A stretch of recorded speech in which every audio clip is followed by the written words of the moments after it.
కవినై కవితనై భార్యనై భర్తనై కవినై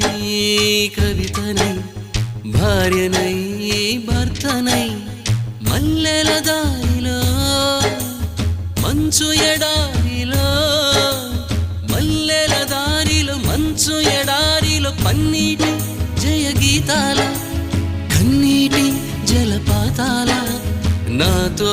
నేను అనుగమిస్తూ నాతో నేనే రమిస్తూ ఒంటరినై అనవరతం కంటున్నాను నిరంతరం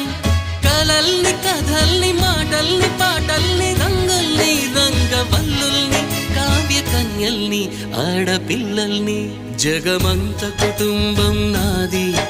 ఏకాకి జీవితం నాది